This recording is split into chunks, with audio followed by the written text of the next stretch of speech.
Here he comes, ladies and gentlemen, a big hand for Gregory Walsh. Come on, let me hear it. Gregory Walsh.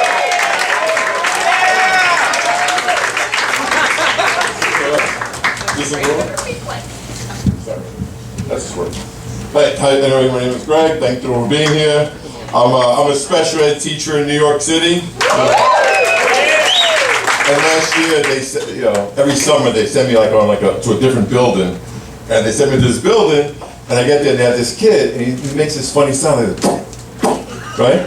And then they asked me, they said, "Can you work with this kid?" I said, "Yeah." So I worked with him all summer, and then the principal called me into her office, see how we did. So she goes, "How's it going, Greg?" I said, "Well, it's really not that bad." And she goes, "How about the kid?" I said, "Oh, he stopped like a month ago." Well, I was late for class this morning, and my principal called me, and she's like, "What's going on, Walsh?" I was like, "Well, I could lie to you, but to be honest, I was scrolling Facebook this morning, I got distracted." And she says, "I know." I said, "You know?" She goes, "Yeah. How come you didn't like my puppy's new tutu?" So I have an 18-year-old son sitting right here, and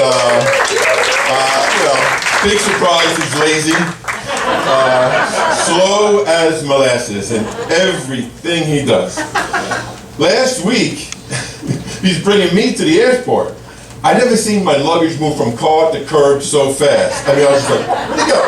So I called his mother and I said, "Good news, he can work for JetBlue as a sky cat."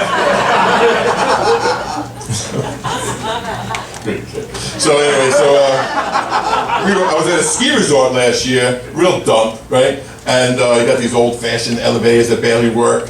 And I'm going down the elevator, and a little girl gets on. So I want to press the button, to close the door, because it takes forever. And she gets on, and I hit the alarm by mistake. So the little kid says, she goes, "You're in trouble. You're not allowed to press that button." I was like, "Calm down." I said, "No, I'm not." She goes, "Yes, you are. You're in big trouble." I said, "No, I'm not." And she goes, "Yes, you are." I said, "You know why I'm not in trouble?" She goes, "Why?" I said, "I'm going to say you did it." So the elevator door opens up. The alarm is still ringing. Security's there. There's parents, everybody's there. And the security says, "Who pressed the button?" And the little girl says, "I did it." It's like, "Good kid." She goes, "Because Santa there was trying to sell me weed."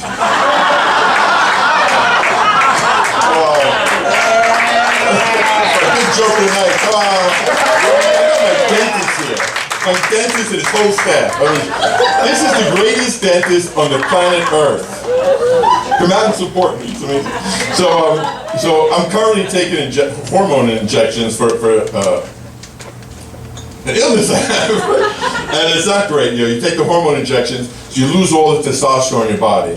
So I'm kind of nervous about some of the side effects of this because I already suffer from these things: weight gain, irritability, huge boobs, and the next phase is even worse: vaginal dryness. There are some positive side effects. I got in touch with my feminine side. I now understand why my wife hates me.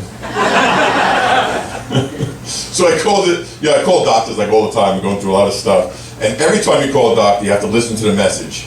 If this is a real emergency, hang up the phone. Like, we can't figure that part out on our own. Hang up the phone and dial 911. It's ridiculous. So now my dentist actually has it on his phone. And I call up, I get to my dentist, like, "What scenario could this be? I got shot in the mouth, I wasn't sure who to call." True story, I got my dentist in. So I actually had a reason to call 911 recently, and the operator answered, "So what's the emergency?" I said, "Well, actually, I need to schedule teeth cleaning." So I'm addicted to GPS, right? I use it every time. And I was going to Albany last week, and I put in Albany, no tolls. And I'm going along, it's a grueling day. It's really a long day. And I get frustrated, and I said, "Man, why is this taking so long?" And my GPS talked to me. It said, "Because you're cheap." And my wife is here. Her parents came all the way from a small province in China to come live with us. and it was wonderful. But they'd get bored, so she'd say, "Just take them in the car anyway. Just drive around Queens. Just take them anywhere." And I was going to Connecticut last week, so I got them in the car. It's a long day, and it really goes along, just forever. And I get home, and I said to my wife, I said, "I'm not sure what they were saying. They're talking Chinese all day, and they keep saying this one word, Pianyi, Pianyi. What does that mean?" She goes, "Pianyi? That means you're cheap." So every decade or so, I wind up joining a gym. I get pressured into joining a gym. Of course, I never go, right? And except that first day. The first day, they show you everything. They bring you around. They show you the club. They show you the showers. They show you all the equipment. It's exhausting, right? Especially if there's stairs involved. And then I get this phone call, weeks later, and I pick up the call. It's the gym. I said, "What are they calling me for? I'm like the perfect customer. I never go. I pay on time. What do you want from me?" And the woman says, "How would you like to up your membership to the gold level?" I said, "The gold level? What do I get for what do I get for tripling the cost of me not going to the gym?" And she said, "You'll be able to avoid gyms all over the tri-state area. And you're going to get a personal trainer. And you never have to meet him." But I do meet him, and I hate this guy right away. He's got one of these V-shapes, and he gets in my face. He's like, "What'd you have for breakfast this morning?" I said, "I had a couple eggs." He goes, "Was there a roll on those eggs?" I was like, "Yeah, there wasn't a roll. They weren't in my hand." He goes, "Was there cheese on that roll?" I was like, "Yeah, there probably was a little bit of cheese on the roll." He goes, "Was there bacon on the?" I was like, "Yeah, there was bacon on the roll. I had a bacon sandwich." He goes, "That shit, that's gonna kill you." I was like, "Oh, thank God." I'm trying to think. Thank God I didn't tell him about the hash brown and the second sandwich. So he says to me, I said, "I want to change the subject," and I said, "I want to lose weight fast. Why don't we try a little cardio?" He goes, "I don't think that's going to work for you. I think you should try a little gastric bypass." That's not nice, right? So he says, "Look at yourself. Look at yourself in the mirror." So I'm looking at myself in the mirror. He goes, "What do you see?" I said, "Santa."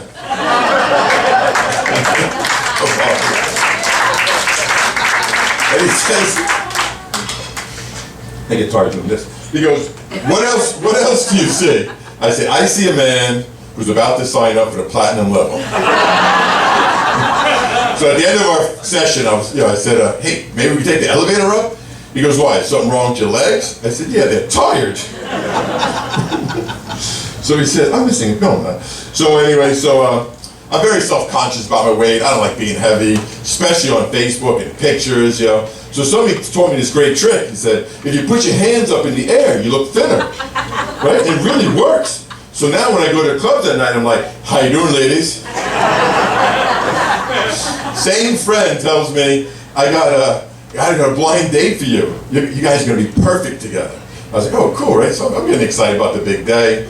And here she comes. She looks beautiful. She appears thin. And she says, "Hi, you must be Greg." They went to the Met game. We did the wave. So I quit drinking 27 years ago. And I used to be really sharp on my toes when the cops came near me. I had good answers and stuff. But I was a little not out of practice. Whatever. The cop pulled me over the other day, and he says, "What's your hurry, bud?" I said, "I'm really late for my teeth cleaning." So he looked at me and goes, He goes, "Okay, you better follow me." Woo! And off we went. Three dentist jokes. I got my dentist here, unexpectedly. So I want to thank all my supporters, especially my wife and my son. Great kid, just did 1 year at Penn State, finished up really good. I know, Father's Day is next week. I know my son is sitting there thinking right now, like, "Man, I can't believe my dad thought of something more embarrassing than playing Santa Claus for a living." That's it, folks.